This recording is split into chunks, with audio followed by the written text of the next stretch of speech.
Guys, it's October 31 ngayon, so last day of the month, and nag-request si Bunso na magluto ko ng spaghetti para sa mga kasama niya sa work, kaya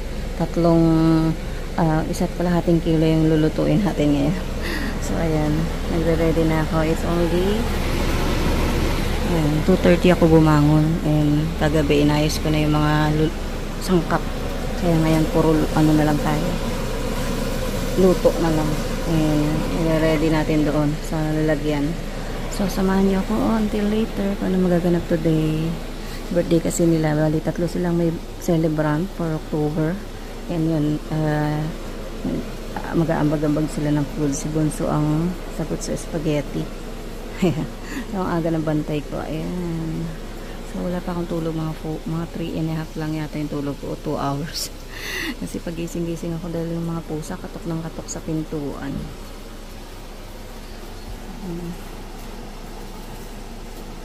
So see you later, guys. Ito na yung first batch ko. So nilalagyan ko muna ng cheese sa ilalim, tapos tsaka ko siya ipapatong, and then lalagyan din ulit natin ng cheese sa ibabaw. So second batch na yung nandito.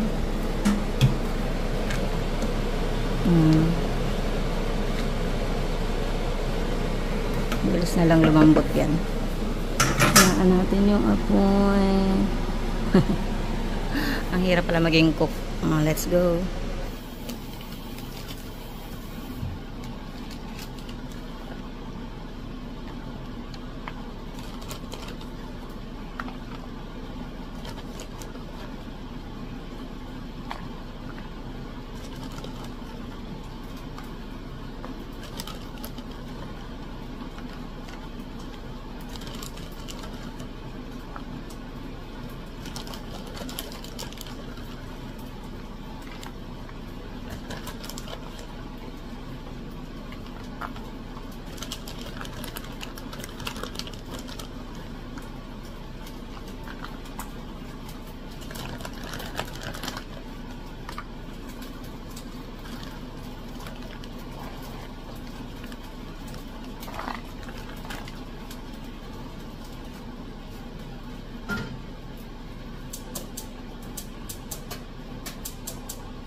Ayan na yung first batch natin. Kulang pa yan sa cheese. Lagyan natin cheese. Hi guys! It's already 4:54. So inaantay ko na lang si Bunso. Nasa toilet pa siya. Natapos ko na yung tatlong lanera ba tawag doon?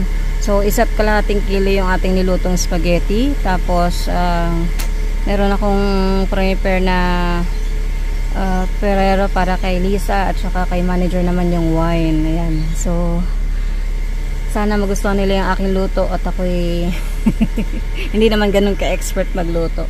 So sana mabusog silang lahat, and bless ni God ang kanilang food. So antayin ko lang si Bunso, and then punta na kami sa work niya, tapos ako papasok din ako. So see you later, guys. Hello everyone, nandito na tayo sa work ni Bunso. Nahatid na natin siya, kakapasok lang niya. Sinamahan ko siya kasi may mga bit-bit siyang yung spaghetti at saka gamit niya. So nakita ko yung kanilang dining table doon sa loob, yung pinaka-locker nila. And mga ilan niyang kasama nandun pa. So nagulat sila kasama ako, kabuntot ako. Ang dami niyang dala kaya doon ako nagpark doon sa pinaka-entrance nila. Hindi ko lang nadala tong cellphone doon sa loob kasi nga naiwan ko dito na hindi ko siya matanggal dito. Nakakabit siya. Kaya wala akong nakuhang souvenir papunta doon. Mamaya na lang pag uwi nila, sana makunan ko sila ng video or picture. Kaso ayaw magpa-picture ni Bunso. Alam niya naman yun. Pag hindi nakaayos, ayaw na nag-picture. So ngayon punta na ako sa work ko para makaidlip ako kahit konti. Kasi kulang na kulang ako sa tulog. So I'll see you later. Invitean ko kayo anong magiging reaction nila or masasabi nila dun sa ating nilutong spaghetti. Sana magustuhan nila lahat. See you later, guys! Dito na ako sa work. Ito yung spaghetti ko. Tapos ito yung binili namin kagabi sa sa coffee shop. Yan na lang merienda ko. Tapos ito, almusalin ko na yung spaghetti ko. Pero hihiga muna ako. Antok na antok ako. Hasta 2:15 ako nag-alarm. Nagising ako ng pag-alarm ko. Ayan. Tapos kape. Yung Yakult lagay natin sa fridge. Yung ano namin. Walang laman yung fridge. So, higa lang ako saglit. Then, maya, mga 7. Kakape na tayo. Ito yung pag may mga ganyan winawashing kami. Ito, kailangan mo i-drain. So, kukunin natin yung ito para matanggal yung mga himulmul na naipon dito. Dito yan. Wala naman masyado. Kunti lang yung nilagay. Ay! Kunti lang yung nilagay nila. Wala masyadong himulmul. Ayan, ganyan. Natanggal yan. Pag nagda-dryer. Wala kasi tayong dryer sa bahay kaya wala tayong ganito. Dito lang sa work. Ang hirap pagka kanan. Masakit kasi yung kanan ko kaya hindi ko siya masyadong matilis. Nagluto akong spaghetti, buti hindi ganun kasakit. Yan, tapos itututupiin natin itong mga towels at yan. Ito, nalagay ko ito dun sa upuan para maalala kung tutupi ako. Yan. Ano pa ata ito yung Wednesday pa ata ito na labahan. Higa lang ako guys. Antok ako. Wala pa yung pusa. Sana masarap yung spaghetti ko. Pero sa panlasa ko, pasado naman siya. May yung kamay ko. Pero sa kanila, I don't know.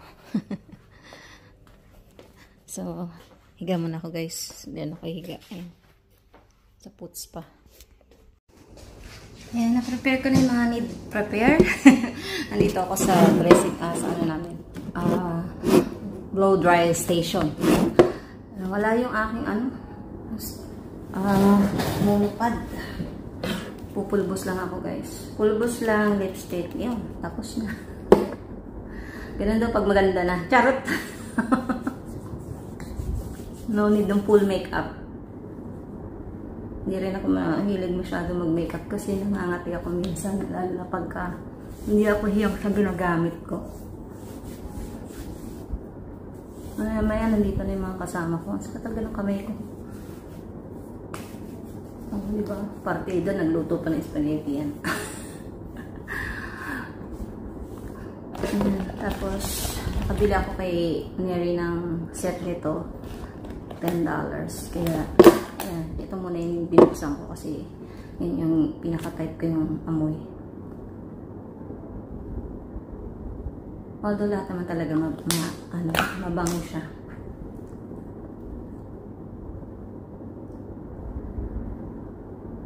Simple lang, di ba? Hindi kailangan ng maganda-ganda. Sobrang ganda at importante, presentable. Di ba? So, ganito lang. Ito, nangihinayang lang ako sa mascara na binili ko. Kaya, nagaganto ako. Sayang kasi. Ito, binili ko pa ito sa Skin Station. 2,500 to. Makakatulong to pang pahaba ng hair. Ayan, ng pilik mata. Yung isang tip niya sa pilik mata, yung isa sa kilay. Pero parang hindi naman siya tumalab sa akin. Charot. Hindi naman kasi araw-araw. Pero isang taon na to sa akin. Umuwi pa ako kay Karen ko binili ko.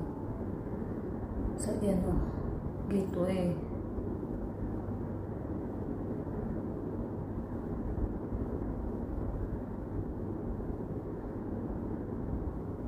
Ito ko lang siya ginagamit ng husto. So, ito sa kilay.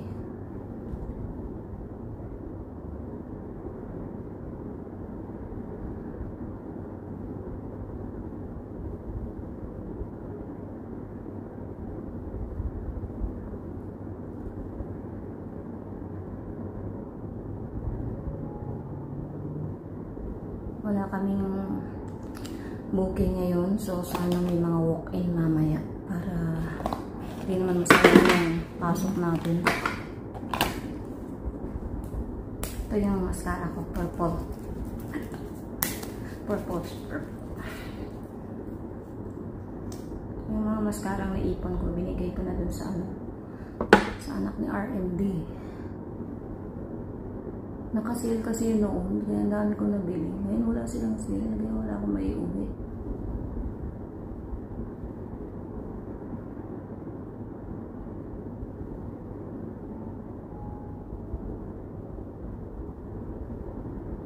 Pag halatang hindi talaga nag-aayos, hindi ako marunong hanggat di ko tinataas yung kilay ko. Ay, yung kilay ko, yung mata ko. Taluka pala.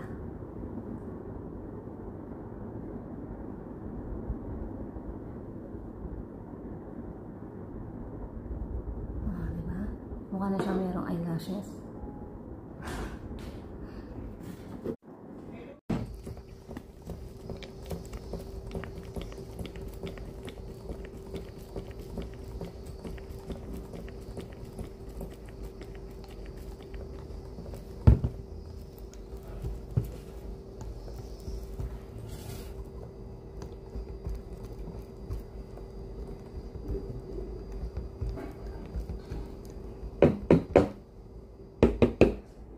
Put your mouth for now. Someone's gonna get more. I think I like the smell. That one. Nice. Ayan guys, sumagawa kami ng mga sample bottle, ng mga shampoo para merong mabibigay kami for tester doon sa mga customers namin. So sana magustuhan nila to. And mag-avail sila ng mga malalaking bottle. So, nakauwi na kami guys. And ito yung in-unbox ko kanina. Dumating yung parcel ko last 2 days pa ata yan. So, yan, in-unbox ko na. Ano siya? Nalagyan ng mga pang-display kaso maalikabukan. Kaya nagdadalawang isip pa ako kung anong gagawin ko sa kanya. So, nagustuhan daw ng mga kasama ni Bonso yung ating ginawang spaghetti and naubos daw. Ngayon nagre-request yung ilan sa mga kasamahan niya pagka nagluto daw ko kung pwede per Tupperware para daw bibili sila. So, hindi ko pa alam kung titingnan muna natin kung magkano yung gastos natin. And try natin kung makakabenta tayo. Pero sana nga. So, maraming salamat sa support nyo today and sa mga lagi nandyan pag ako'y nagpe-premiere. Shoutout sa inyong lahat. At so usually yung mga nagsishare sa akin, yan, isa si Banu TV, si Mukbang Julina, si Alex Acosta, Roselyn Acosta, Gracie Calado, halos sila lang yung nagsishare, si Jess sa Espiso, si Jax Vibe, si Lenji Nagilion, ayan, sila pa din. So yan, si si R.A. Garcia, and si Anakis R.A. So yan yung mga nag-share, si Elaine, si RMD. So sila yung mga nag-share, nagme-mention sa akin. Pag kasi hindi ako na-mention, minsan hindi ko nakikita yun. So yan, usually mga nasa ating comment section, si Lenny Jane, si RMD, si Elaine, si Eric TV, si Kitmon Calcetas, shoutout sa'yo, Kuya Jun, si Marisa Bambalan, and yan sila Roselyn, si Jovelyn Estal, si Reggie Gakayan, yan sila. Thank you so much. Kuya Jerry, si Johnny Alday, mega love shoutout, si Pinay Life in Aussie, thank you so much, taga Perth yan. Odiba moderator, yan, thank you so much. Pasaway channel, thank you so much. Ronjin, at saka si Jemima Wahingan, yan, thank you sa inyong lahat. Si Maricar Olmo, yan. So, salamat sa inyong lahat, and I'll see you on my next video. God bless everyone. Bye. Subscribe to JLo Cyril Pinay Living in Australia channel to stay updated on her videos. Long live JLo Cyril! Long live!